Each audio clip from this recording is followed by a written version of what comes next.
Hello, my name is Donna the Dingbat. I want to remind you that you've never had a dinosaur lie to you.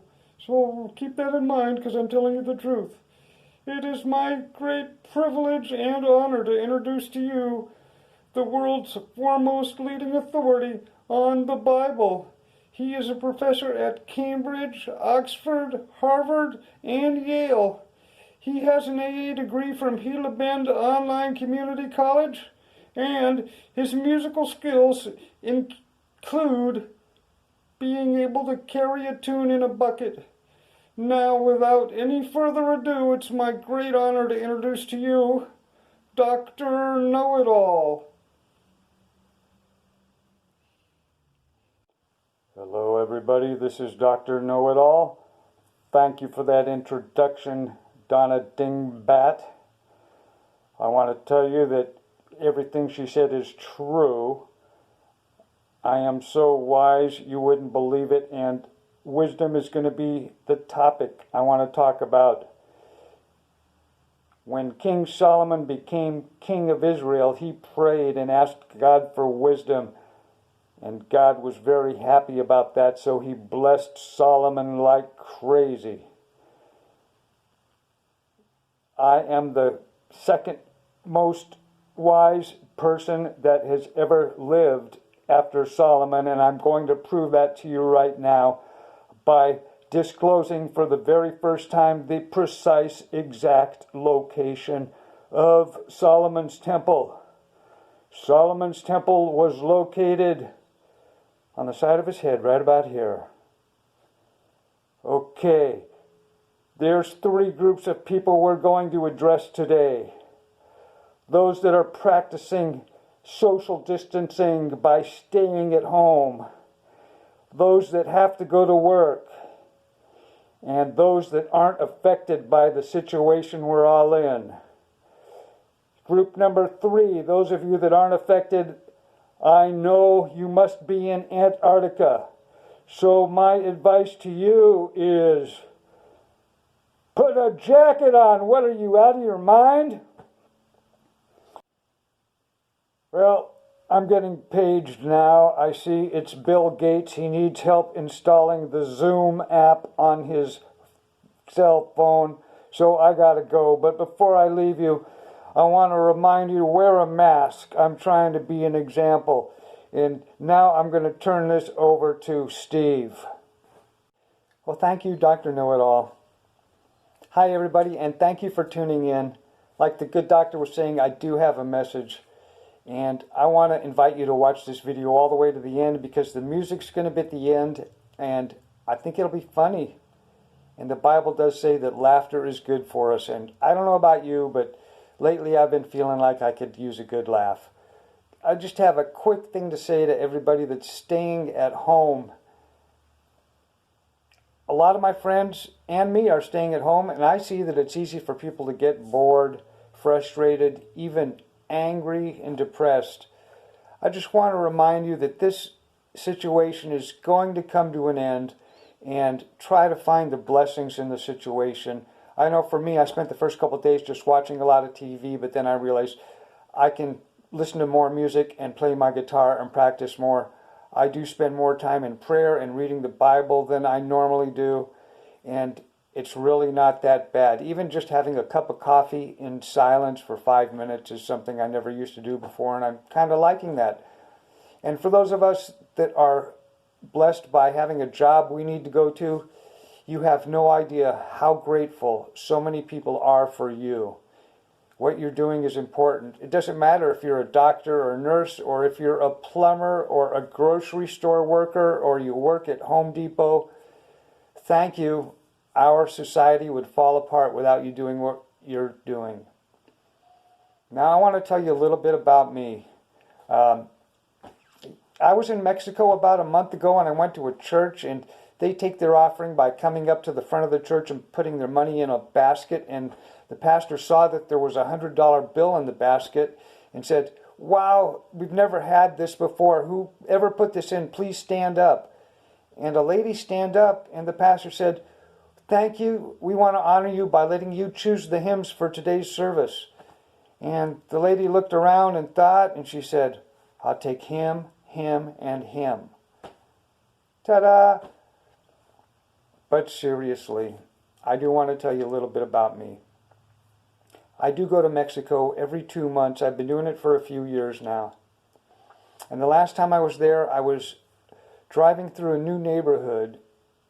There's no pavement in this neighborhood. So I'm on this dirt road going the maximum speed, about 20 miles an hour. And I see this ball of fluff in my rear view mirror, and it's gaining on me, and it's gaining speed, and it passes me. And I look down, and it's a chicken running about 40 miles an hour. And it cuts in front of my car and turns into a driveway. So I turn into that driveway and stop, and I'm looking around for this chicken, and a man walks up to me, and he speaks a little bit of broken English. So I ask him, did you see that chicken? And he just smiles and nods. So I ask him, how can a chicken possibly run 80 kilometers an hour? I don't know if 80 was right. I'm just trying to be a good communicator. So I use kilometers.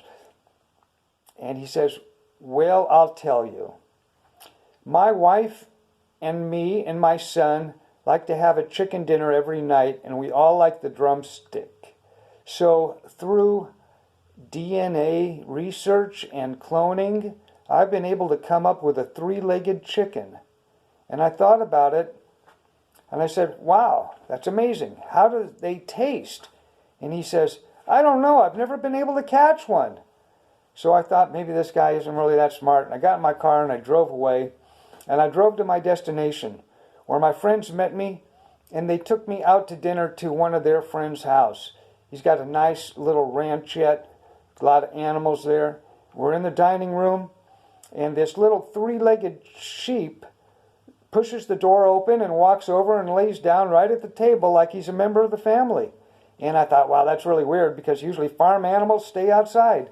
So I asked the host, why does this sheep think he's a member of the family? And the host tells me, that is not an ordinary sheep. That is a special sheep.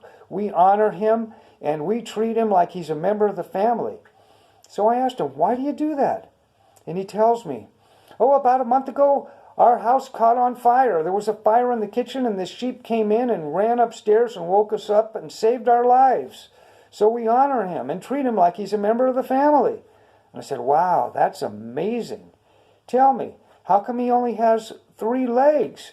And so the host looked at me and he said, sheep like that you don't eat all at one time. Did you hear about the dyslexic devil worshiper? He sold his soul to Santa. How about those Islamic mosques in South America? Do you know what the small ones are called? Mosquitoes.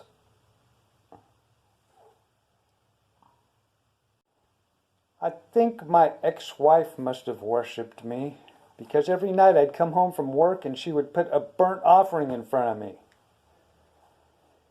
She eventually ran off with a guy from India, and I think he's going to treat her really well. I hear those guys worship cows. I'm just kidding. Okay, I think I better quit with the jokes. What I want to do in this video, really, is demonstrate the art of songwriting. So I've got this song I've been working on for about 2 days now, and I'm finishing it up, so I'm going to go over the songwriting process with you and show you this song. But please do not share this video with anybody, because this song is not ready for the public. Okay, I'll be right back. Let me get a guitar. Hi, I'm back. You know, it was really hard for me to make the transition from being in rock and roll bands to being on a worship team. I always seemed to play too loud and nobody could get me to turn down, until one day the worship leader figured it out. He just put some sheet music in front of me and I got real quiet. So this is Songwriting 101. I'm going to show you these lyrics, and maybe you can leave some comments and help me make this song even better. Remember, this is not ready for the public, so whatever you do, don't share this with anybody. Leave some comments with more lyrics and we'll work on this together. Maybe you'll even get some mechanicals. Who knows? I don't have any of the music yet. I'll just have to make that up as we go along.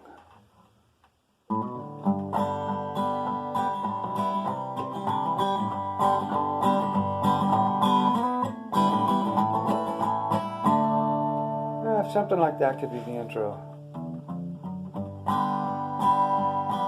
Well, all this staying at home, it's making me come undone. I just heard there's a law against going out to have fun. Now I'm watching too much TV and I take a daily nap. I've never spent so much time with my cat on my lap. I can do better than that. Too much time on Facebook, the whole world understands. Seems like all I do is stay home and wash my hands. And there's so much disinfectant absorbed into me. I sanitize the toilet every time I pee. If you think I'm too crude and too graphic are these pictures, all I can say is you should read the scriptures. That might be really bad, but it almost rhymes.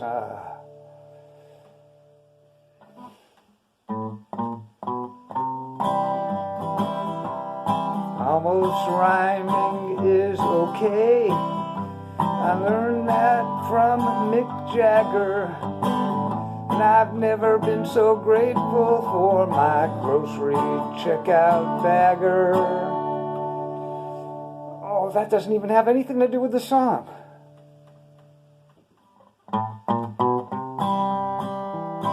I went to the supermarket to see what I could see. I go there every day trying to buy TP, but the hoarders have gone crazy.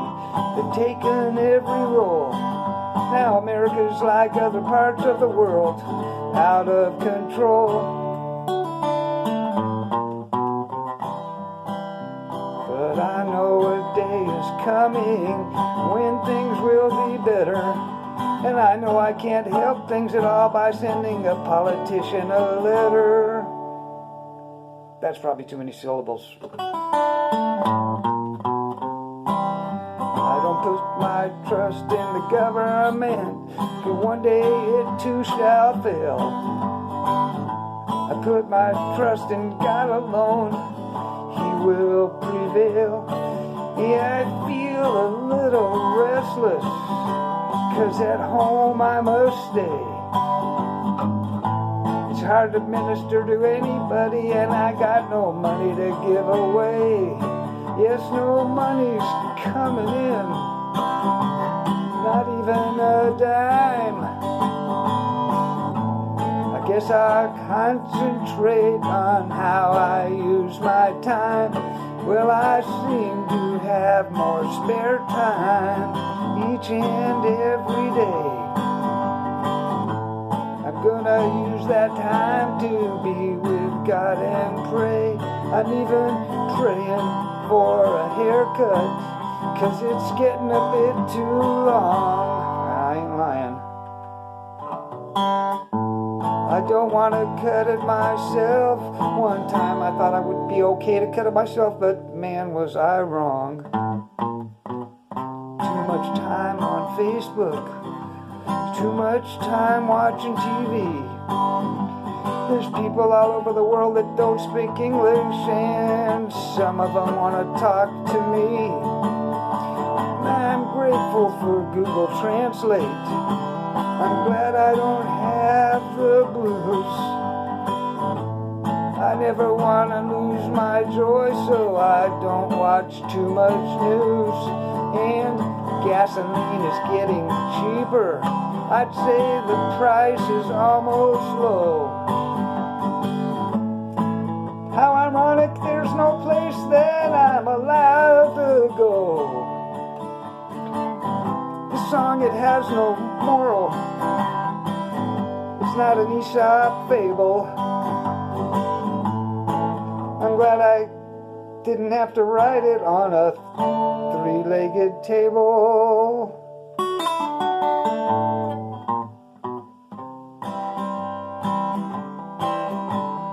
When this is all over, maybe long hair will be the rage.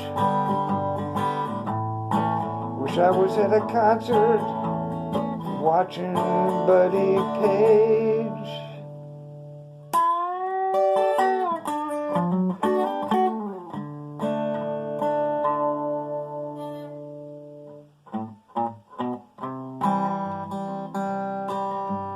Now this song is over, there ain't much more I can do, but I promise I won't start singing, hey, hey, hey, hey, Betty Lou.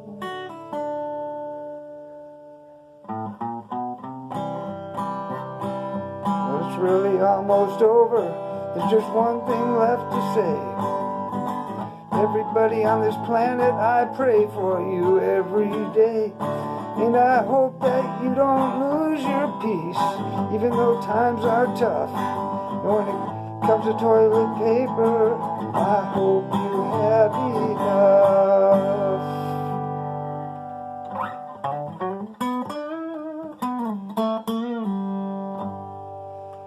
Okay, so I need your comments on how I can make that better. And Buddy Cage, I'm sorry, I think I said Buddy Page. I don't know where that came from, brother, but you know I love you. All right, now I want to be serious just for a minute.